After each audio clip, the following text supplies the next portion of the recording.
This is Japan Travel Smart. My name's Johnny, and I hope you join me to discover a better Japan travel experience.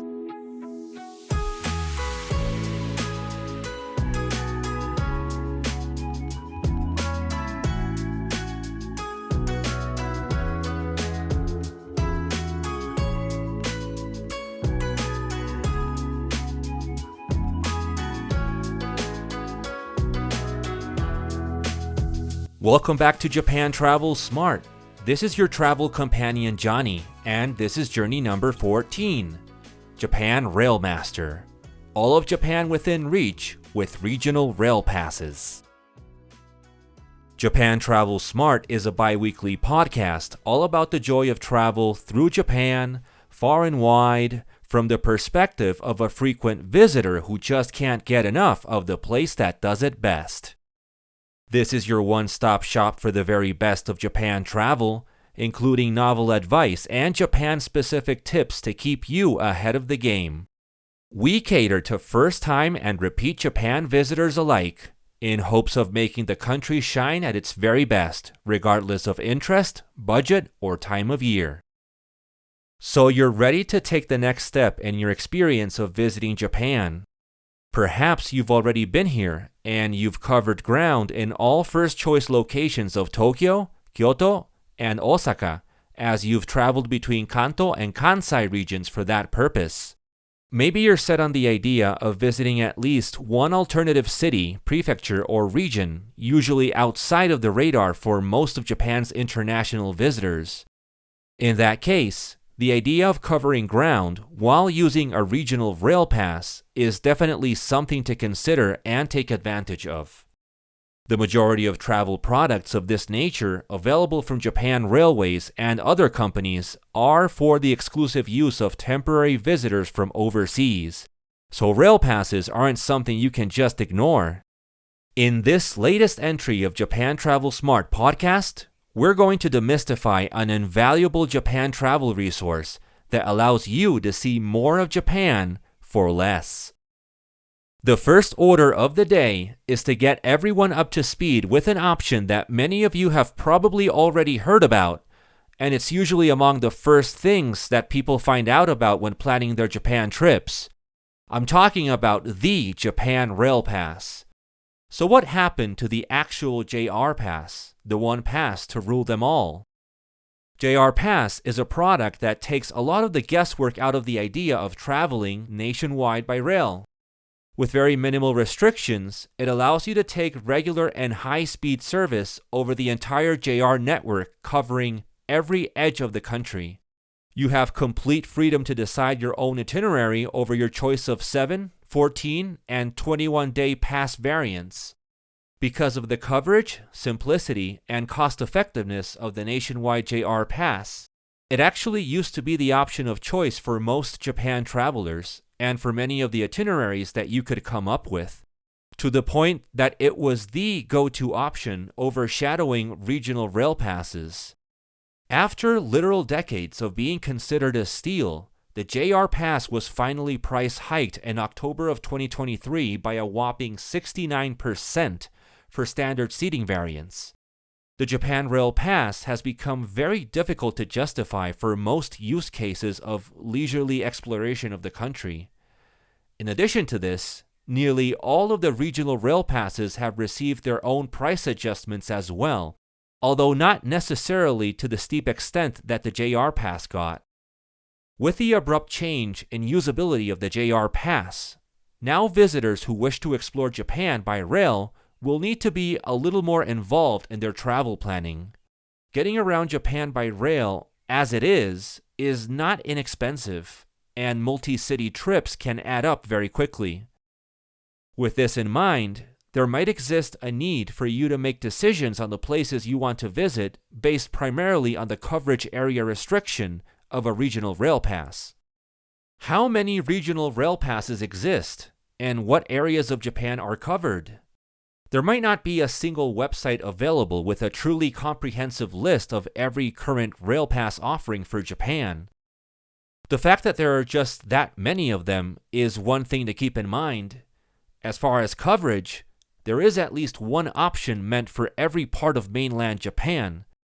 There also exist passes and special tickets that are available to use by the general public, including residents of Japan. But we think you should definitely focus on rail passes that are meant for exclusive use of short-term visitors from overseas and foreign passport holders. Passes meant for international tourists are some of the best transportation deals offered in Japan. Finally, there are some private railway operators that offer their own rail pass products, but the vast majority of them come from one of the companies that make up the Japan Railways Group, JR for short.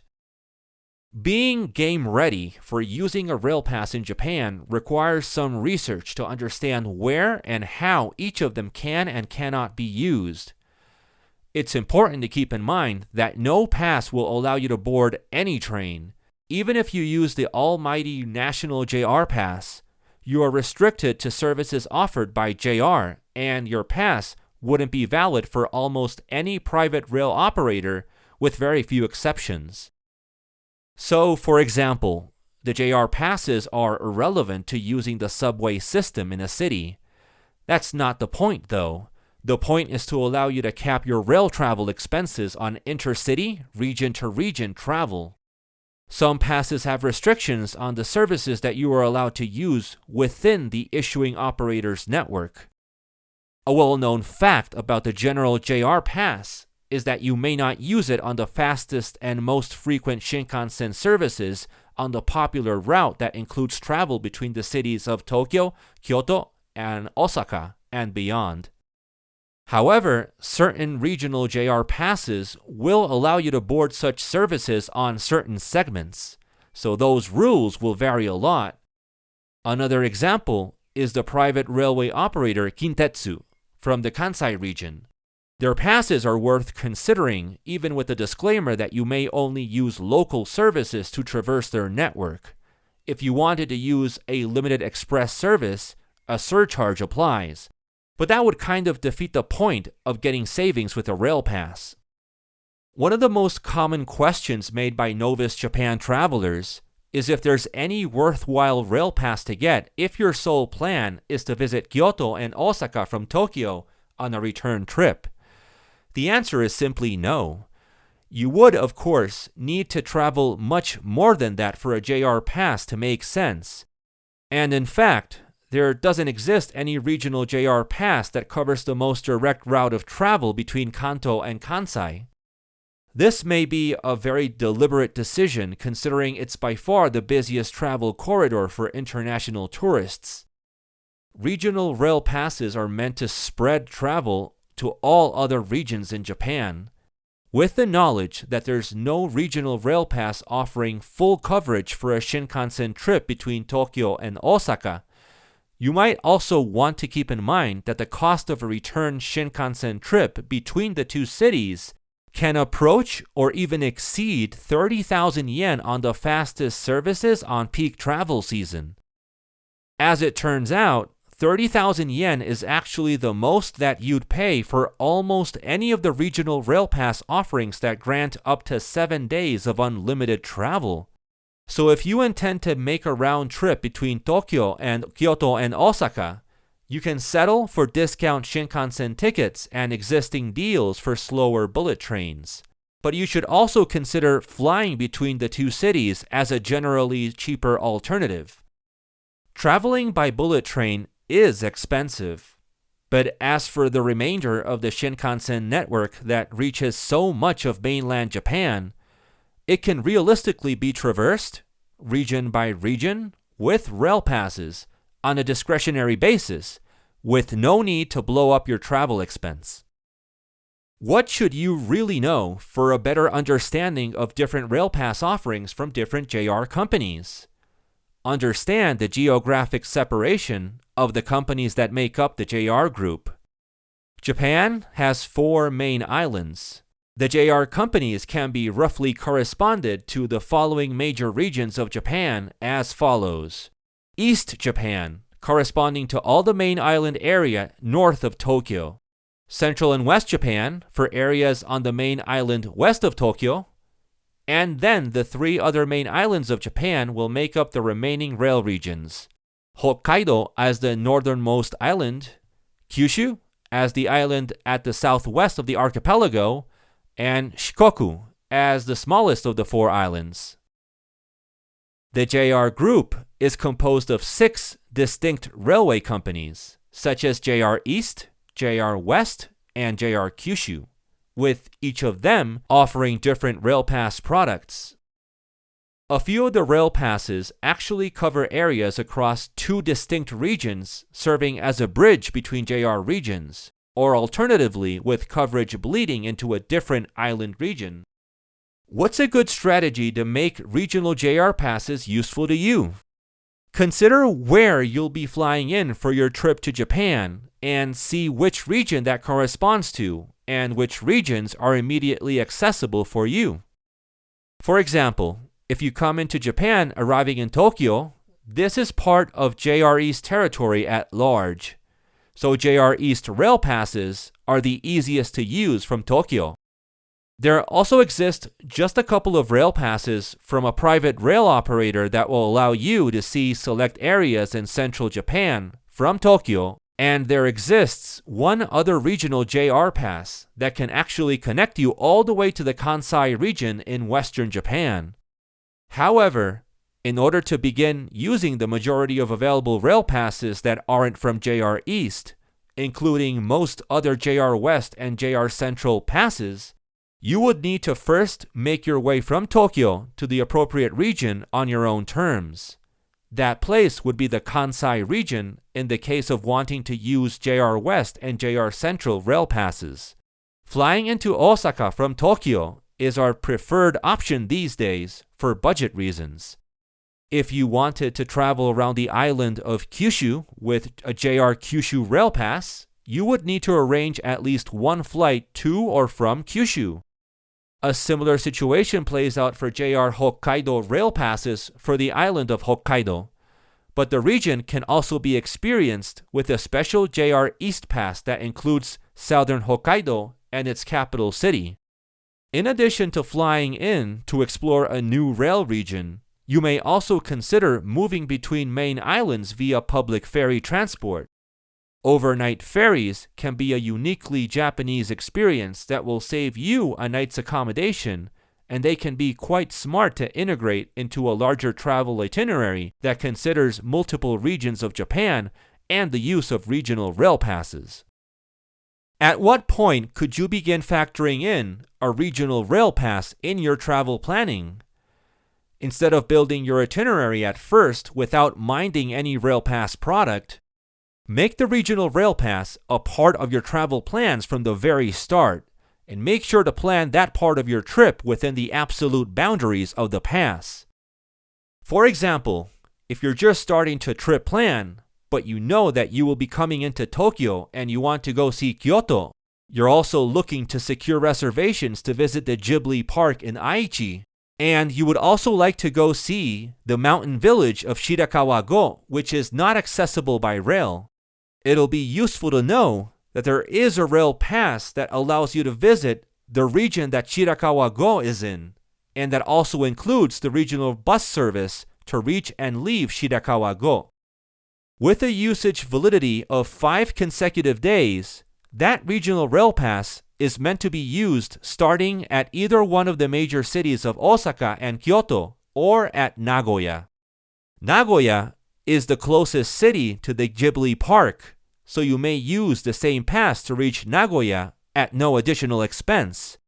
Our finalized plan has us flying into Osaka to visit Kyoto, then starting the rail pass out of Kyoto to spend some days in the Hokuriku region where Shirakawa-go can be visited, arriving at Nagoya on the final day of the pass, visiting Ghibli Park, and then heading back to Tokyo on a discounted Shinkansen, a night bus, or on a flight. And just like that, we've managed to make a logical plan to visit all the places we intended while making use of a regional rail pass that will also offer a glimpse into a unique region. Let's take a close look at each JR company with the respective regional rail pass offerings compared to each other. Are there any big differences in their offerings? Do rail passes from any of the companies offer a better value? Following significant price adjustments across the board, we have in fact noted that JR West retains the best valued passes relative to coverage area and the ability to use high-speed rail. The passes currently offered by JR East are on the steeper side of things, while JR Kyushu lands somewhere in the middle of value proposition. The regional rail passes offered from JR Hokkaido and JR Shikoku are arguably the most limited in scope, as they are restricted to service on the respective islands without any chance to move around quickly due to a lack of high-speed rail service. As a matter of fact, the relatively limited availability of rail service, low service frequencies, long trip times, and possible suspensions in adverse weather conditions are all factors that make travel in Hokkaido and Shikoku preferable to do by rental car. Conversely, JR West really comes ahead as a rail region due to the vast coverage area actually ending at the city of Fukuoka on the neighboring Kyushu Island, with a focus on the Chugoku region and the Kansai region, and also in charge of covering the no less attractive Hokuriku region. A couple JR West regional passes even extend travel into the island of Kyushu on its northern half, or the island of Shikoku along its northern coast. That's a very comprehensive coverage area of Japan at a very reasonable value. So what is actually involved in the process of getting a hold of a regional rail pass and validating it for travel in Japan? Is it difficult at all? Each JR company has slightly differing setups to purchase and make use of their passes. One company will offer seat reservations online at no additional cost. Another will charge for the ability to do so. The preferred way to obtain a pass is to purchase an exchange order online, directly from the JR company's website, then exchange the order for the actual rail pass ticket once you are in Japan. Make sure to go see the staff at the ticket office or the travel service center before you board any trains. Once you've received the actual rail pass ticket, you can then make any seat reservations you need with staff. It's also pretty simple to make any seat reservations without ticketing staff, just using the appropriate ticket machine at the train station. Depending on the JR company, reserving seats can only be done in person at a ticket window, so it's actually not a standardized process at all, and that's part of the fun of it. JR East probably has the most straightforward and intuitive reservation and usage system, while the other JR companies are playing catch-up, so to speak. Regional rail passes are the domain of limited rail service. Let's explain a bit about limited express and high-speed rail options. Traveling with a valid regional rail pass from JR almost always includes the right to traverse the country on limited express service as opposed to local trains. Limited express will of course get you where you need to be faster and with more comfort. Ideally, if high-speed rail service isn't available between two cities in Japan, there may be a different limited express service available to take in its stead. Be sure to check your preferred Japan Transit Planner app or website to see what limited express services are available for your planned trip. Limited express services usually include reserved and non-reserved seating options, but reserving a seat is typically available to you at no additional cost. There's basically no drawback to reserving a seat whenever you can, even when trains don't typically fill up. You can even pick up a reserved ticket for whatever the next available train is shortly before going to board it. Depending on the route and the seasonality of travel, you should reserve seats in advance. Most other times, it isn't necessary to do it in advance though. Not reserving in advance offers you more flexibility to come and leave places as you please. When you pass through ticket gates, you're supposed to insert your rail pass ticket and your reserved seat ticket at the same time and pick them up again. At the other end of your trip, you insert both tickets again, but this time you only receive your rail pass ticket back. At least that's what you're supposed to do.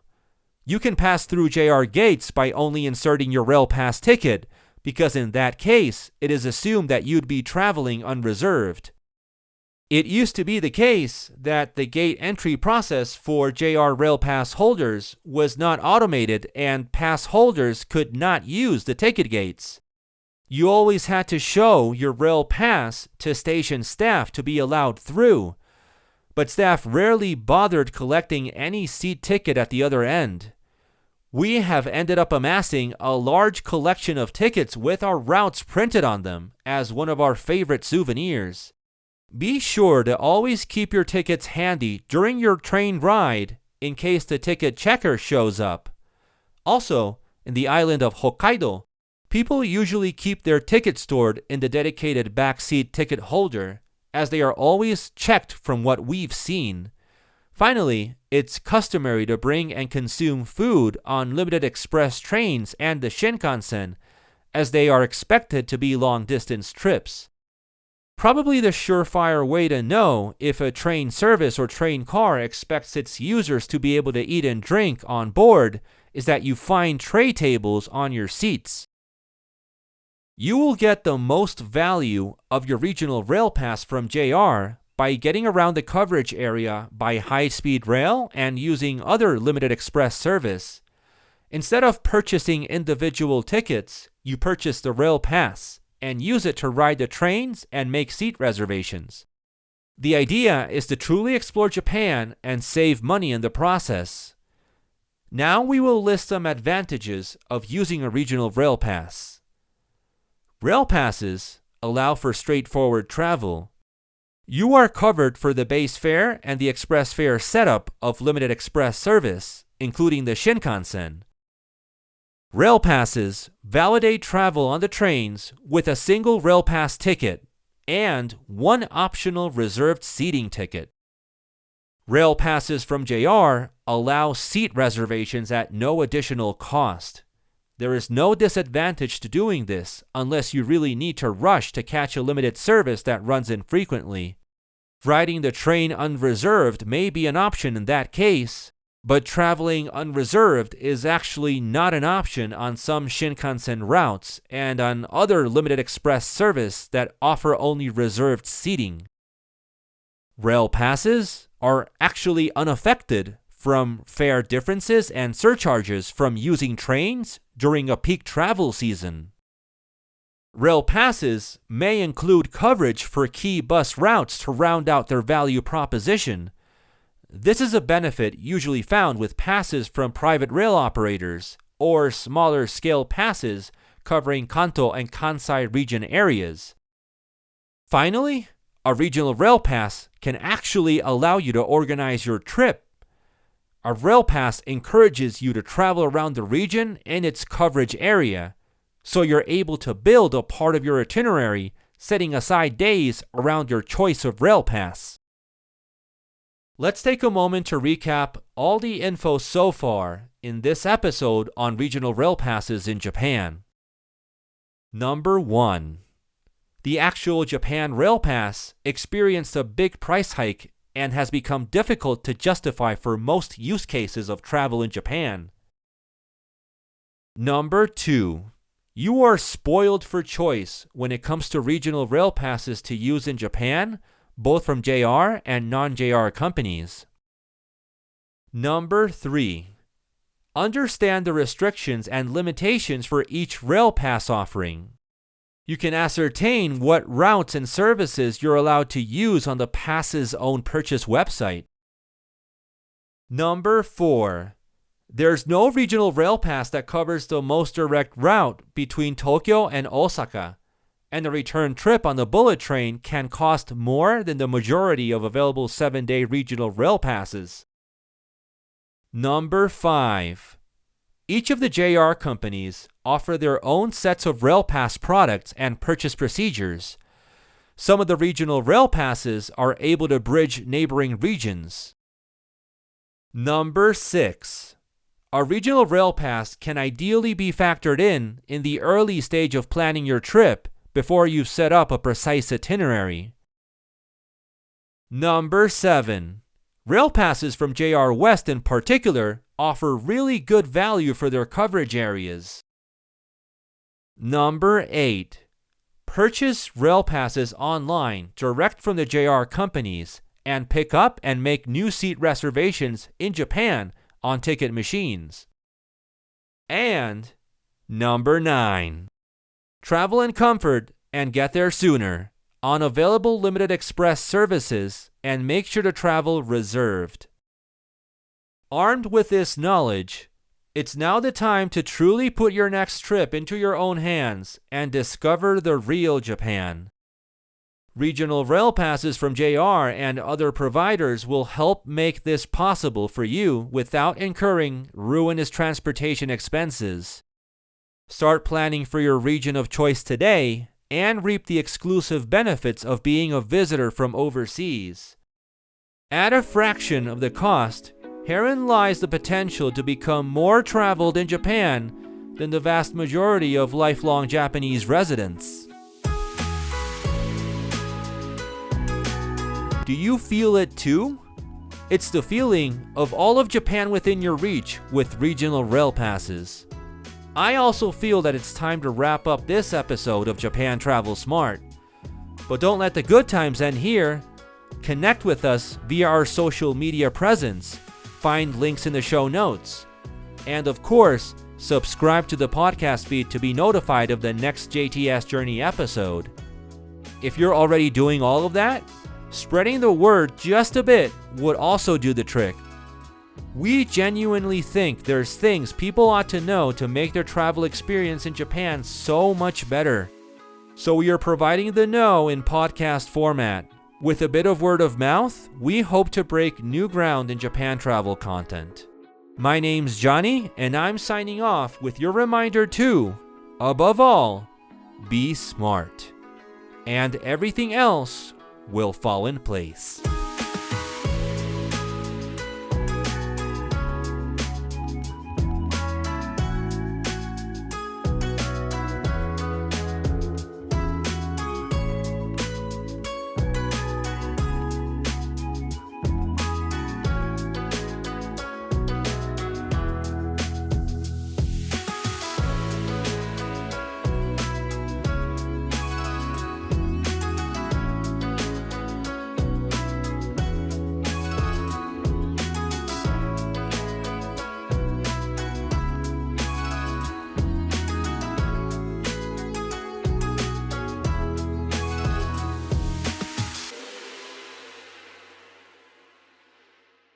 Okay, it's subsequent. Subsequent, not subsequent.